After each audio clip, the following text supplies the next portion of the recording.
Aquí vemos la belleza y la grandeza de Dios en 4 cosas. Todo lo más importante que necesitamos saber sobre Dios. El Señor Dios es bueno, es misericordioso, es lento para la ira y su amor es fiel. Como creyente, eso es lo que más necesitas saber sobre Dios.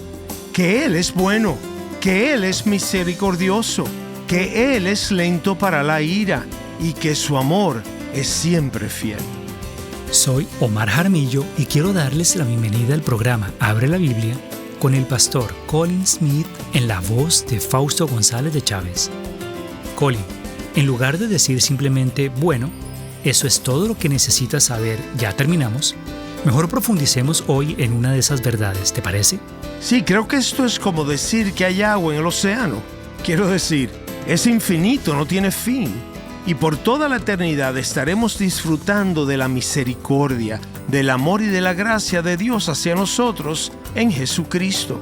Y llegamos a esta descripción de Dios que se repite muchas veces. 4 características que aparecen una y otra vez en el Antiguo Testamento. Por eso digo que estas son las cosas que más necesitamos saber, las más importantes que debemos comprender. Y la misericordia de Dios está entre las más importantes. Estamos viendo las palabras de Jesús, bienaventurados los misericordiosos. ¿Por qué? Porque eso refleja quién es Dios. Yo quiero experimentar la misericordia de Dios y luego aprender a reflejar esa misericordia de Dios hacia los demás.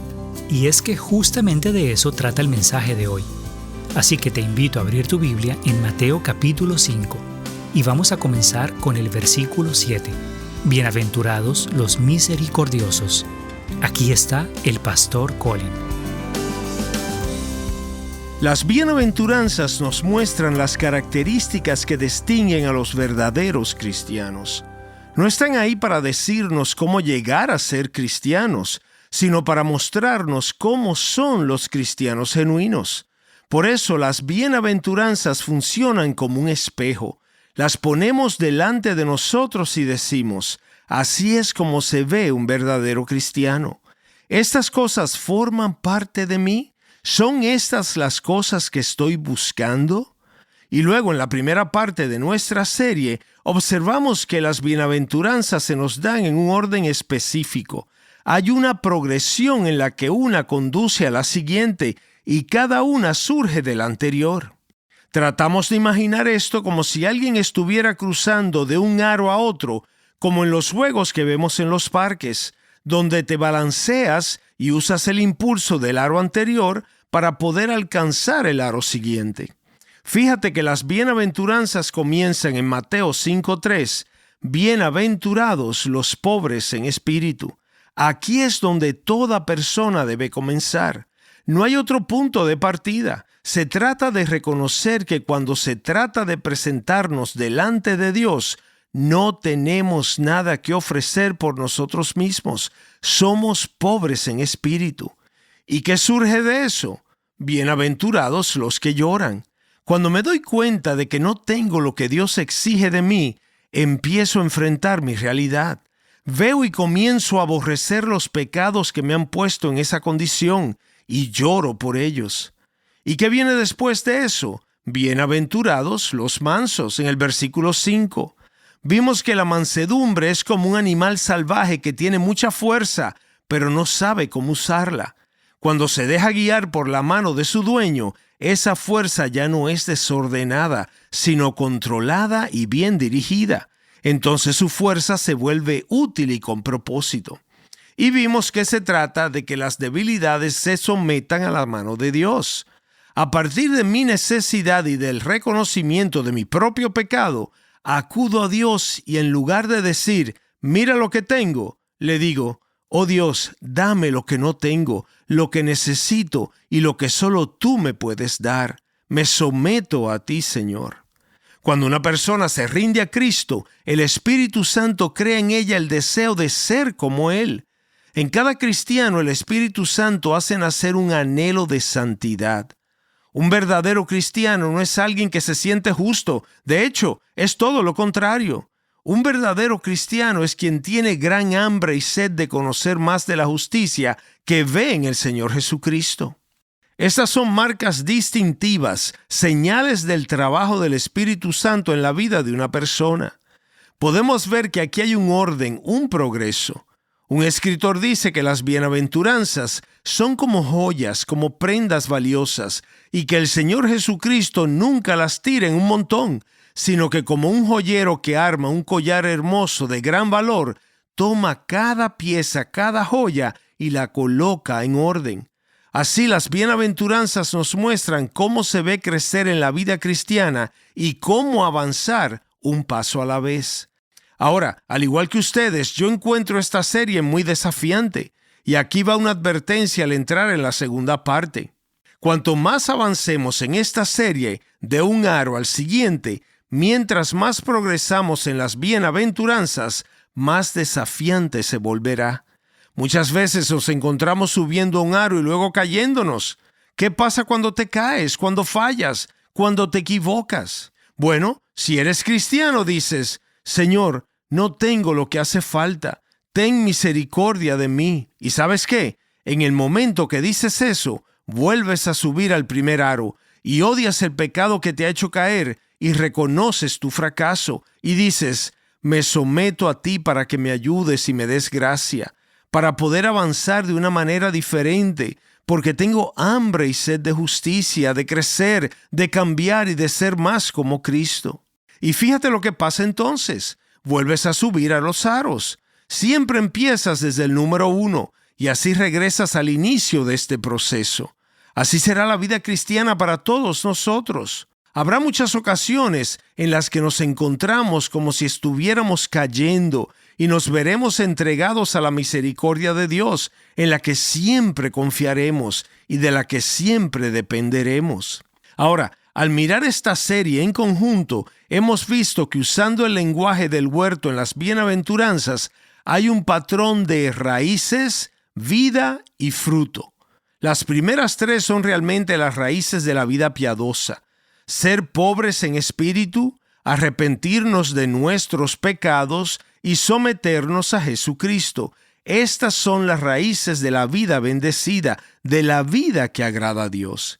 ¿Y cuál es la vida que brota de esta triple raíz? La respuesta es la cuarta bienaventuranza. Es este gran anhelo, esta búsqueda de justicia. Esa es la marca de la vida piadosa de un creyente cristiano. Y las raíces de reconocer tu propia necesidad, arrepentirte de tus pecados y someterte a Cristo siempre producirán los brotes de una vida maravillosa.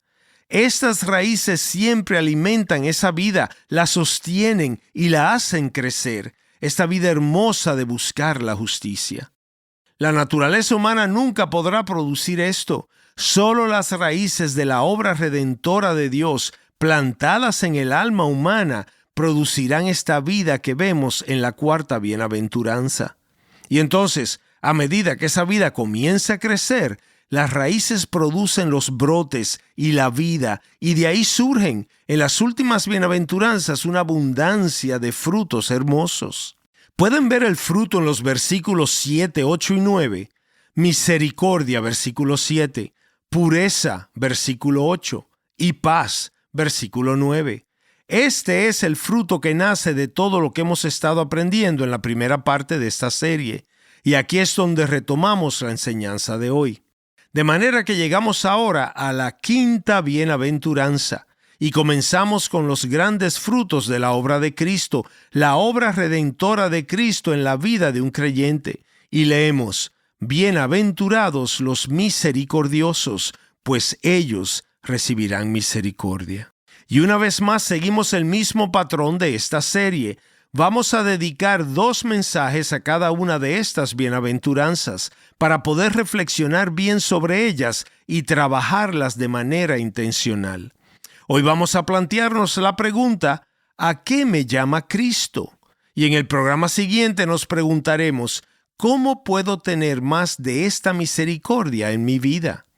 Entonces, ¿a qué nos está llamando Cristo?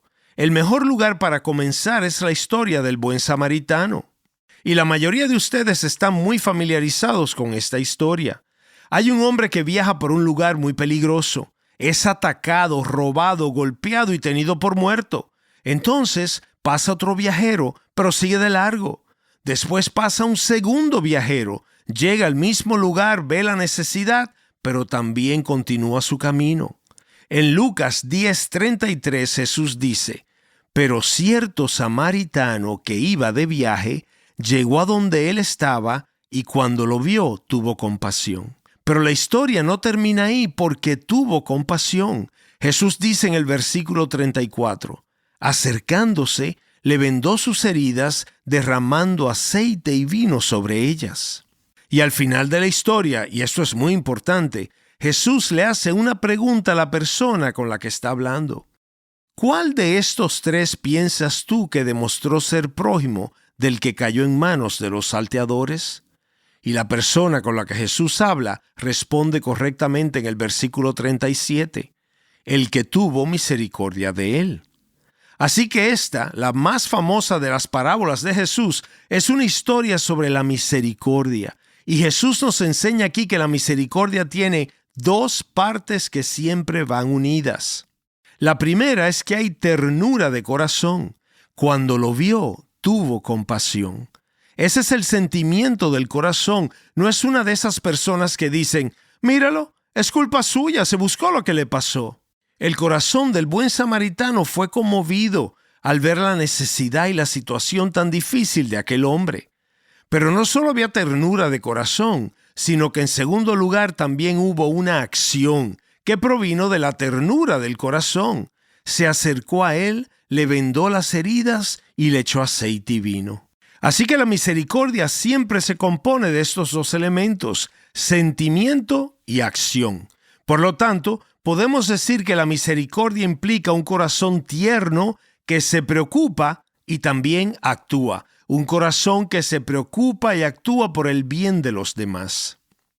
Y Jesús dice: «Bienaventurados los misericordiosos, pues ellos recibirán misericordia». Estás escuchando Abre la Biblia con el pastor Colin Smith en un mensaje titulado Bienaventurados los misericordiosos, parte de la serie Las Bienaventuranzas de Jesús, impulso para avanzar en la vida cristiana. Vamos a hacer una pausa, pero volveremos al mensaje en un momento. Y bien, si eres un nuevo creyente, un nuevo cristiano, y te preguntes: bueno, ¿y ahora qué? ¿Cómo luce mi crecimiento y mi relación con Jesús? O tal vez tienes un amigo o un familiar o alguien en tu vida que recientemente se ha convertido al cristianismo y te preguntes: ¿qué puedo hacer para acompañarlo, para animarlo, para ayudarlo a crecer o a discipularlo? El pastor Colin ha escrito un libro basado en nuestra serie actual y el libro es una herramienta excelente que puedes utilizar para guiar y discipular a otros creyentes. Puedes encontrar el libro en formato digital o en formato de audio visitando abrelabiblia.org/libros. Y queremos que sepas que podemos ofrecer recursos de primera calidad gracias al apoyo financiero de oyentes como tú. Y de corazón te damos las gracias. Ahora regresemos al mensaje. Aquí está el pastor Colin.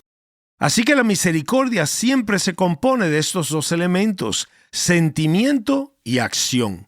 Y Jesús dice: «Bienaventurados los misericordiosos, pues ellos recibirán misericordia». Ahí es donde serás bendecido. Ahora, quiero hacer tres cosas. Primera, recordarles que la misericordia está en el corazón mismo de Dios. Segunda cosa, recordarles que la misericordia está en el corazón de nuestro llamado como cristianos. Y tercera cosa, dar algunos ejemplos prácticos de cómo podemos poner en práctica la misericordia esta misma semana. Empecemos entonces por aquí. La misericordia es parte esencial del carácter de Dios. Es tan importante que comprendamos que cuando Dios se reveló a Moisés en el monte Sinaí, le dio una hermosa descripción de 4 aspectos de lo que toda persona redimida necesita saber acerca de Él. Si eres creyente, hay 4 cosas que necesitas saber acerca de Dios, más que cualquier otra cosa. Esto es tan importante que esta descripción de Dios se repite al menos 7 veces en el Antiguo Testamento. Así de importante es. Estas palabras te resultarán conocidas. El pueblo de Israel las repetía con frecuencia en su adoración, y por eso aparecen tantas veces en los Salmos. Aquí vemos la gloria y la belleza de Dios, todo lo que más necesitas saber de Él. Él es bueno, Él es misericordioso, Él es lento para la ira y su amor es siempre fiel.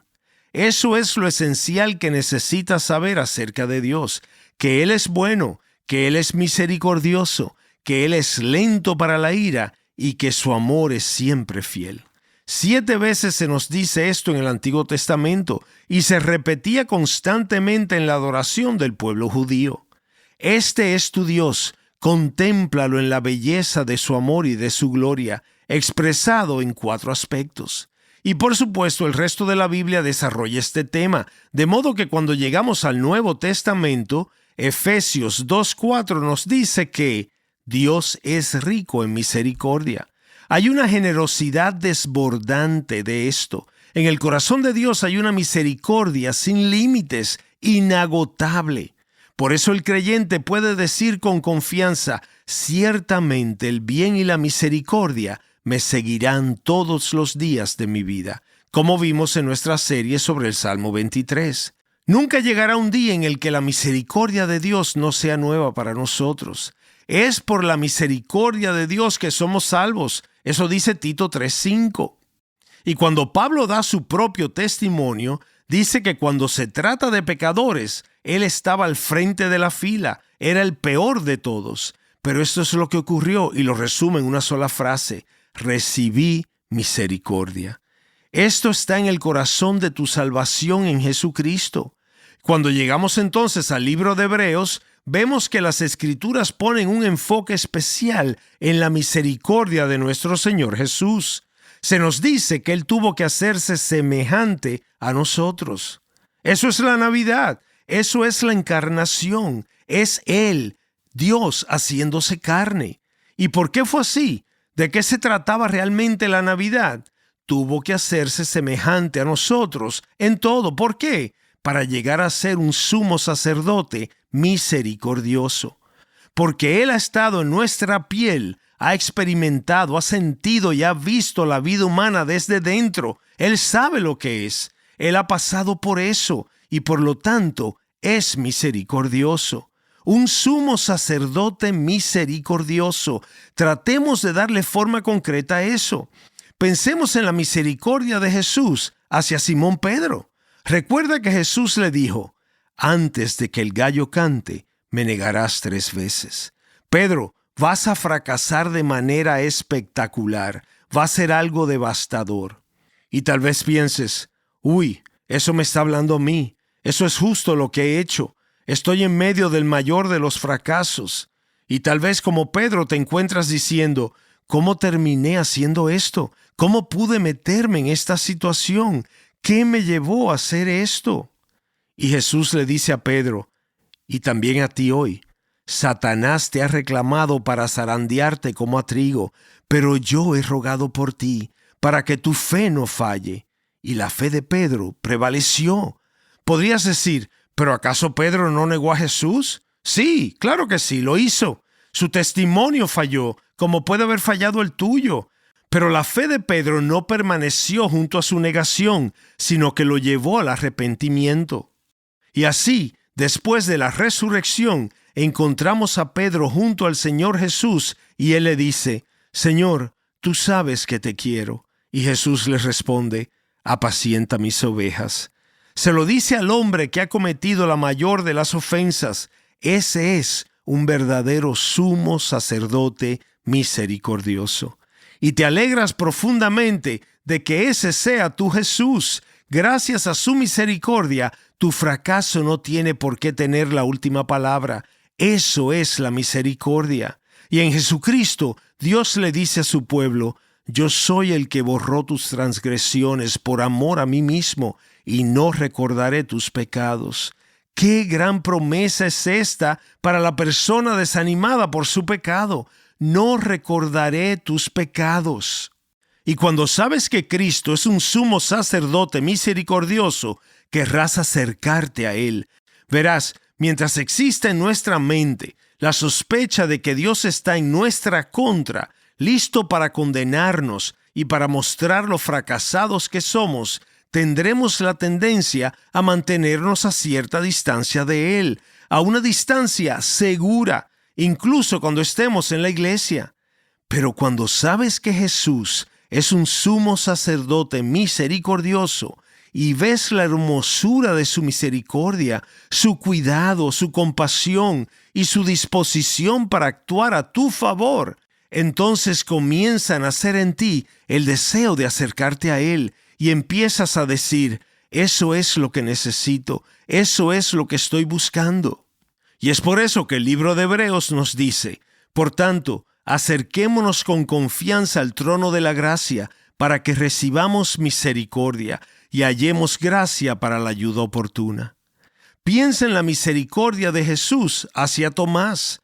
Aquí tenemos a un hombre en liderazgo espiritual, a un apóstol, un hombre a quien se le ha confiado responsabilidad en el servicio a Cristo y sin embargo sabe que su propia fe no está en buen estado, no está en buenas condiciones.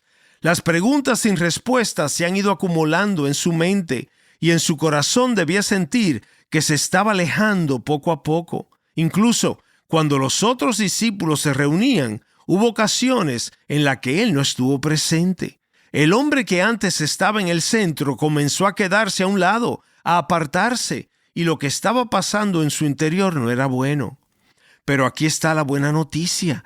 Cristo nunca abandona a ninguno de sus hijos que está pasando por dificultades, porque es un sumo sacerdote misericordioso. Él es misericordioso.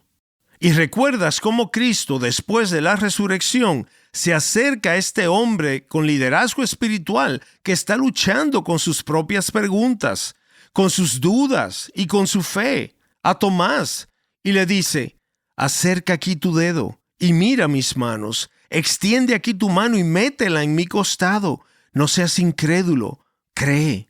Y sabes, el Señor Jesucristo resucitado puede acercarse de la misma manera hoy a un creyente que está luchando y llevarlo a un lugar. Y oro para que esto suceda hoy, ahora mismo, mientras hablo. Llevarlo a un lugar en el que tal vez no haya estado por años. Un lugar donde junto con Tomás caiga de rodillas, mire a este Cristo misericordioso y diga, Señor mío y Dios mío, tú eres mi sumo sacerdote misericordioso. Estás escuchando Abre la Biblia con el pastor Colin Smith en un mensaje titulado Bienaventurados los misericordiosos, donde hemos visto cómo la misericordia hace parte del carácter de Dios. Continuaremos este mensaje la próxima vez y veremos cómo la misericordia es el llamado de Dios para nosotros. Y también consideraremos algunas oportunidades prácticas para mostrar misericordia. Esperamos que hagas un espacio y nos acompañes. Nuestro mensaje forma parte de una serie más larga titulada Las Bienaventuranzas de Jesús, impulso para avanzar en la vida cristiana, el cual es una mirada a las bienaventuranzas de Mateo capítulo 5. Gracias por escucharnos hoy y espero que nos acompañes la próxima vez. Abre la Biblia es un programa de difusión de Open the Bible y es posible gracias a oyentes como tú.